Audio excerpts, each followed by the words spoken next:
The Art of War by Sun Tzu. Prologue. Little is known of the life of Sun Tzu. He was in no sense a patriot, but a professional strategist continually changing his employer. Chinese history tells a famous story about Sun. A certain ruler asked Sun to give a practical demonstration of his principles in the neighborhood of the palace, and entrusted him with the women of the court for this purpose. During the operations, the leader of one of the sides did not obey the master's instructions, and her execution was ordered.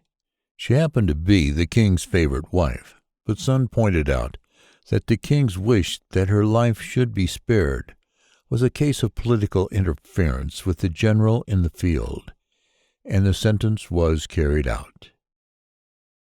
The Articles of Sun Tzu. 1. Preliminary Reckoning. The words of Sun the Master. To all nations war is a great matter. Upon the army death or life depend. It is the means of the existence or destruction of the state. Therefore it must be diligently studied. Now in war, besides stratagem and the situation, there are 5 indispensable matters. The first is called the way, the second, heaven, the third, earth, the fourth, the leader, the fifth, law. The way, or the proper conduct of man, if the ruling authority be upright. The people are united, fearless of danger. Their lives are at the service of their Lord. Heaven, yin and yang, heat and cold, time and season. Earth, distance, nature, extent, strategic position. The leader, intelligence, truth, benevolence, courage, and strictness. Law, partition and ordering of troops. These things must be known by the leader. To know them is to conquer. To know them not is to be defeated. Further, with regard to these and the following 7 matters, the condition of the enemy must be compared with our own.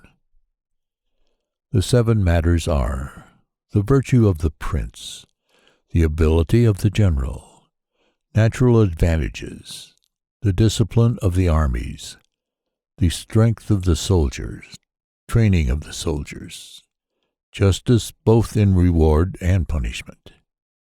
Knowing these things, I can foretell the victor. If a general under me fight according to my plans, he always conquers, and I continue to employ him. If he differs from my plans, he will be defeated and dismissed from my service. Wherefore, with regard to the foregoing, considering that with us lies the advantage, and the generals agreeing, we create a situation which promises victory. But as the moment and method cannot be fixed beforehand, the plan must be modified according to circumstances. War is a thing of pretense. Therefore, when capable of action, we pretend disability. When near to the enemy, we pretend to be far. When far away, we pretend to be near. Allure the enemy by giving him a small advantage. Confuse and capture him. If there be defects, give an appearance of perfection, and awe the enemy, pretend to be strong, and so cause the enemy to avoid you. Make him angry and confuse his plans. Pretend to be inferior and cause him to despise you. If he has superabundance of strength, tire him out. If united, make divisions in his camp. Attack weak points and appear in unexpected places. These are the secrets of the successful strategist. Therefore, they must not be made known beforehand. At the reckoning in the sanctuary before fighting, victory is to the side that excels in the foregoing matters. They that have many of these will conquer. They that have few will not conquer. Hopeless indeed are they that have none. If the condition of both sides with regard to these matters be known, I can foretell the victor.